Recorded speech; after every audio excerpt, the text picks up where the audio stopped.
एक ऐसा देश जिसे कभी सिर्फ एक विकासशील देश की नज़र से देखा जाता था, वो आज दुनिया का टेक्नोलॉजी सुपर पावर कैसे बन गया। जी हाँ, आज हम बात कर रहे हैं भारत की, और हम इसी शानदार कहानी की परतें खोलेंगे। तो चलिए शुरू करते हैं। हम सबसे पहले समझेंगे कि ये ज्ञान आधारित अर्थव्यवस्था आखिर है क्या। फिर देखेंगे कि इस इंडस्ट्री में क्या क्या आता है, कुछ चौंकाने वाले आंकड़े देखेंगे, जानेंगे कि इस कामयाबी के पीछे का राज क्या है, और आखिर में बात करेंगे कि कैसे भारत एक ग्लोबल सॉफ्टवेयर सुपर पावर बना। भारत की पहचान में जो इतना बड़ा बदलाव आया है, एक खेती बाड़ी वाले देश से एक टेक्नोलॉजी के बादशाह बनने तक का सफर, इसके पीछे सबसे बड़ा हाथ आईटी और आईटीईएस सेक्टर का ही है। चलिए समझते हैं ये सब कैसे हुआ। जरा सोचिए, एक वक्त था जब भारत की अर्थव्यवस्था का बड़ा हिस्सा खेती पर निर्भर था, और आज वही देश पूरी दुनिया को सॉफ्टवेयर और दूसरी सर्विसेज दे रहा है। ये सिर्फ पैसों का बदलाव नहीं है, ये तो सोच और समाज में आई एक बहुत बड़ी क्रांति है। तो ये जो इतना बड़ा और शक्तिशाली आर्थिक इंजन है, इसके वो कौन से दो खास हिस्से हैं जो इसे इतनी रफ्तार से दौड़ा रहे हैं?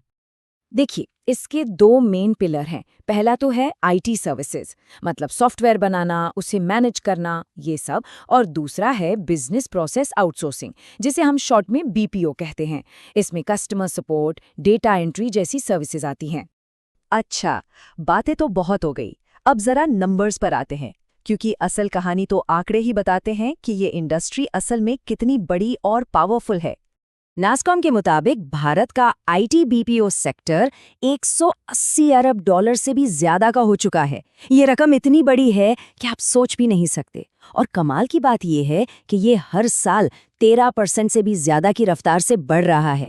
और ये सिर्फ एक नंबर नहीं, ये एक पूरी क्रांति है।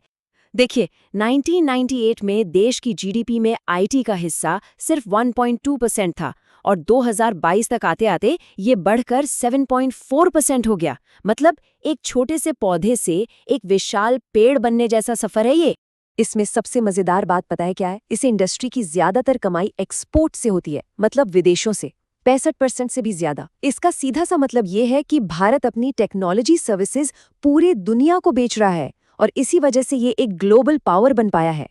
तो सवाल ये उठता है कि इतनी जबरदस्त कामयाबी मिली कैसे?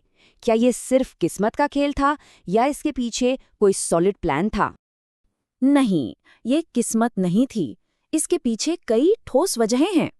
पहली, भारत के पास स्किल्ड और टैलेंटेड प्रोफेशनल्स की एक बहुत बड़ी फौज है। दूसरी, यहाँ काम बाकी देशों के मुकाबले काफी कम लागत में हो जाता है।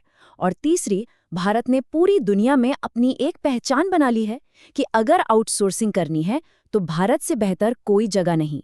चलिए, अब उन बड़े खिलाड़ियों की बात करते हैं, उन कंपनियों की जिन्होंने भारत का नाम दुनिया के सॉफ्टवेयर मैप पर सुनहरे अक्षरों में लिख दिया। ये हैं वो टॉप 5 भारतीय आईटी कंपनियां जिनका लोहा पूरी दुनिया मानती है। गार्टनर जैसी बड़ी रिसर्च फर्म भी इन्हें टॉप पर रखती है। ये कंपनियां सिर्फ भारत की इकोनॉमी को ही नहीं बढ़ा रही, बल्कि दुनिया भर में लाखों लोगों को नौकरियां भी दे रही हैं। यहाँ एक ऐसा कमाल का माहौल बन गया है जहाँ बड़ी बड़ी विदेशी कंपनियां और भारत की अपनी कंपनियां मिलकर काम करती हैं, और इसी वजह से आज भारत दुनिया का सबसे बड़ा ऑफशोर आईटी हब है। ये वो जगह है जहाँ नए नए आइडियाज जन्म लेते हैं और मौके बनते हैं। चलिए, आगे बढ़ने से पहले एक बार फटाफट से दोहरा लेते हैं कि हमने अब तक क्या क्या जरूरी बातें जानी हैं। तो अब देखते हैं कि कितनी बातें याद रहीं। पहला सवाल बिल्कुल सीधा है, भारत के आईटीईएस उद्योग के वो दो मेन कंपोनेंट्स कौन-कौन से हैं? अगला सवाल आंकड़ों से जुड़ा है। क्या वो नंबर याद है जिससे पता चलता है कि 1998 से 2022 के बीच भारत की जीडीपी में आईटी सेक्टर का हिस्सा कितना बढ़ा? अब जरा उस बड़ी सी रकम के बारे में सोचिए। नेस्कॉम के मुताबिक आईटी बीपीओ सेक्टर का टोटल रेवेन्यू कितना था? ये वाला सवाल भी काफी इंटरेस्टिंग है। भारत की सॉफ्टवेयर इंडस्ट्री अपनी कुल कमाई का कितना % हिस्सा एक्सपोर्ट से कमाती है?